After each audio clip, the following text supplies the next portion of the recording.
Pessoal, essa daqui é uma aula relâmpago para a gente acrescentar ângulos, seno, cosseno e tangente no universo de vetores. Porque afinal de contas tudo isso aqui está relacionado. A gente ainda está vendo com calma a matemática de vetores e as aplicações em física vão ficar ainda para uma próxima aula, beleza?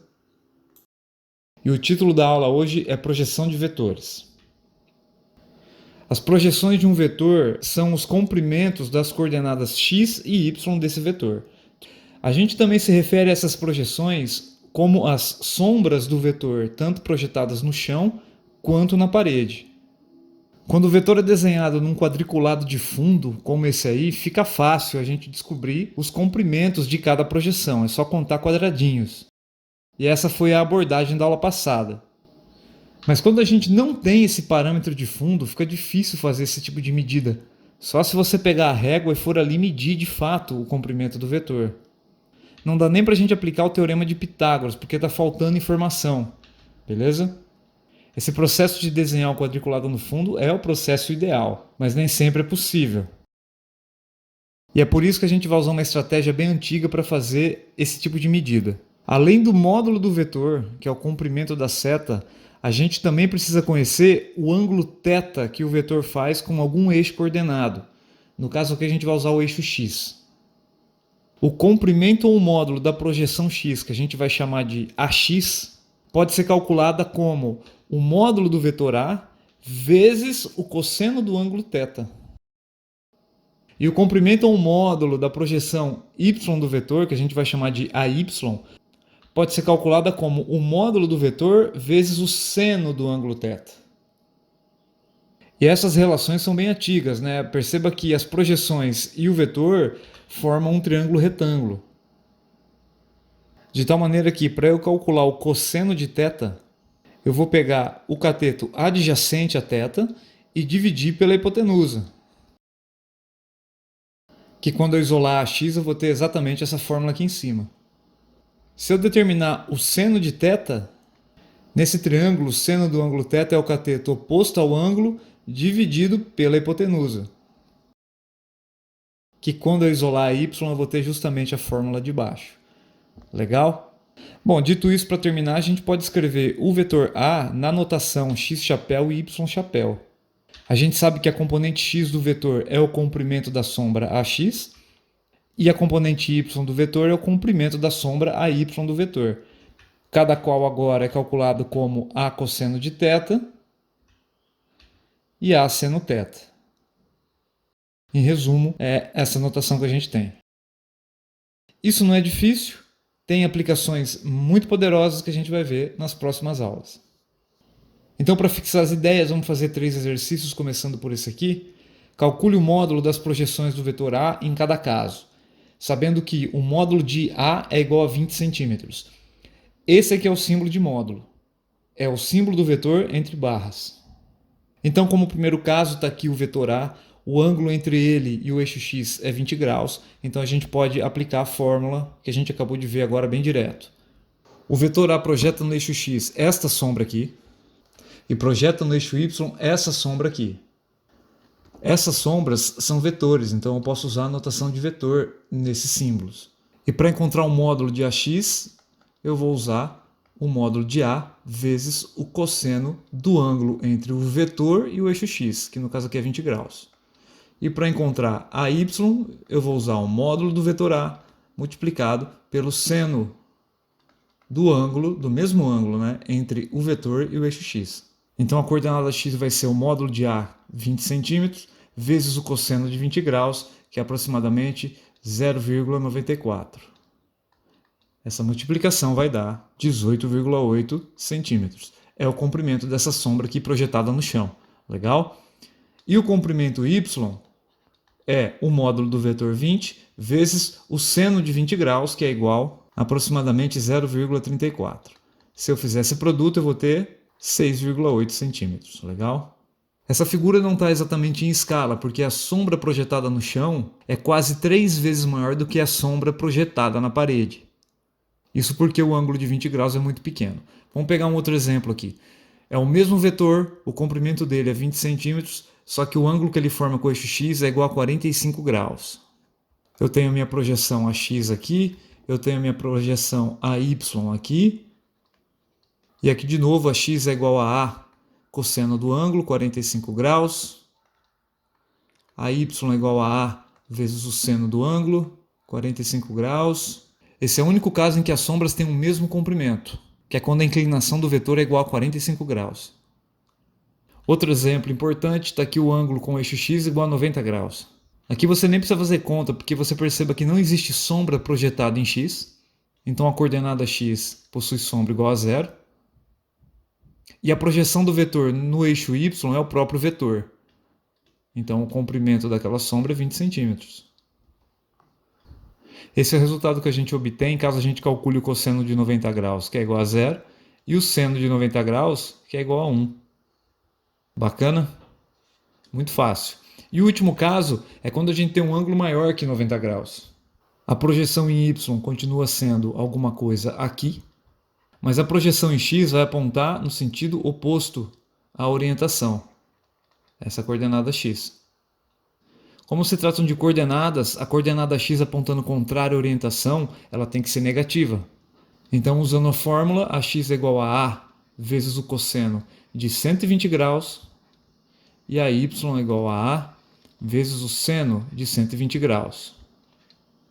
E o cosseno de 120 é igual a menos meio. É isso que vai dar a orientação negativa para a coordenada x do vetor. Apareceu o menos, eu sei que ele está apontando contrário à minha orientação, tá vendo? E a coordenada y vai dar 17,4 centímetros aproximadamente. Bacana, positivo apontando para cima. Legal as projeções usando o ângulo, né? Bem tranquilo de se fazer. Vamos tentar um outro exemplo aqui bacana, que é este aqui. Qual é o módulo da soma dos vetores A mais B mais C? E aqui estão os vetores. Os módulos de cada vetor são 5 cm para o A, 8 cm para o B, 10 cm para o vetor C. E o interessante é que apenas o vetor C não está sobre nenhum eixo. O vetor A está sobre o eixo X, o vetor B está sobre o eixo Y, apontando o negativo aqui, certo? E o vetor Y forma um ângulo de 130 graus com o eixo X.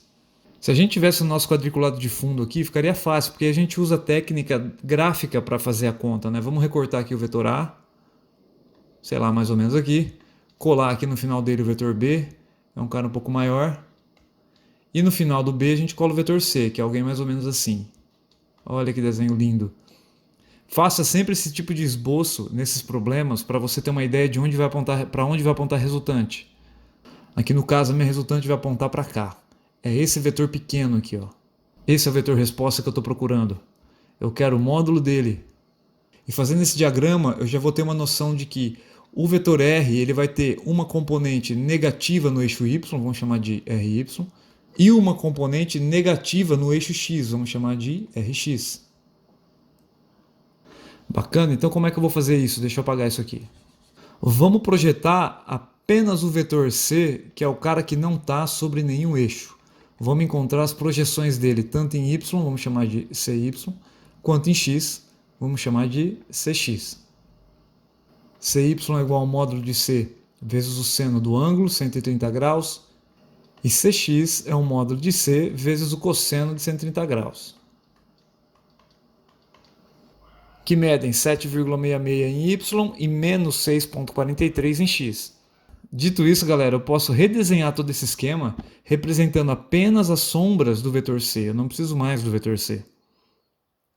O efeito que esses 4 vetores têm é o mesmo desses 3 aqui. E a partir disso, eu posso fazer uma conta apenas no eixo Y para descobrir qual é o vetor resultante sobre o eixo Y, fazendo a conta com esses 2 vetores aqui apenas. CY menos B. Porque afinal de contas, B é negativo, está apontando para baixo aqui, né? Menos 0,34 centímetros. É a resultante sobre Y. E sobre X, eu posso usar todos os vetores projetados em X apenas, que é o vetor A menos o vetor CX, que é um vetor negativo. Isso aqui vai dar menos 1,43 ao longo de X. E esses 2 valores são justamente os comprimentos do vetor resposta já projetado sobre o eixo X e sobre o eixo Y. O nosso vetor resultante vai apontar mais ou menos para essa direção aqui. Esse é o vetor resposta desta soma toda aqui, né? Então, menos 1,43 se refere ao Rx e menos 0,34 se refere ao Ry. Para a gente descobrir o módulo de R, a gente vai aplicar o teorema de Pitágoras aqui no retângulo formado entre ele e suas projeções. Ele é a hipotenusa e as projeções são os catetos, né? Então, r² é igual a rx² mais ry².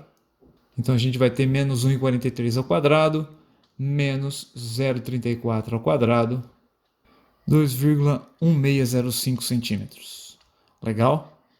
É um trabalhão, porque a gente não tem o quadriculado. Se a gente tivesse quadriculado, a gente descobriria Rx e Ry só contando quadradinhos, e no fim a gente aplica Pitágoras, ia ser uma maravilha, mas como a gente não tem, a gente precisa de pelo menos o ângulo e decompor os vetores todos sobre x e sobre y. Como último exemplo, vamos fazer esse cara aqui, ó. Calcule agora o ângulo que o vetor resultante desta soma forma com o eixo x. Olha que vetores simpáticos. Você está vendo que todos estão sobre x e y, né? Então você não precisa decompor ninguém. Já é uma tarefa a menos, cara. É só a gente encontrar as resultantes em cima de cada eixo. Aqui estão os módulos dos vetores, né? O A mede 12, o B mede 4 e o C mede 6. E utilizando o método gráfico, eu vou fazer a soma aqui, por exemplo, B, depois vem, pode vir o C, e depois vem o A, algo assim. E o meu vetor resposta, ele deve apontar para essa direção. Esse aqui é o meu vetor resultante, ó. Tá vendo? O meu vetor resultante ele tem que apontar mais ou menos para cá. Eu não sei a princípio o comprimento dele.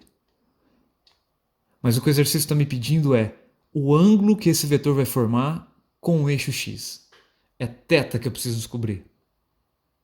Lembrando que a ordem que você faz a soma de vetores não importa. AB mais C é igual a B mais C mais A. Não interessa. Esse vetor R sempre vai apontar para essa direção aqui.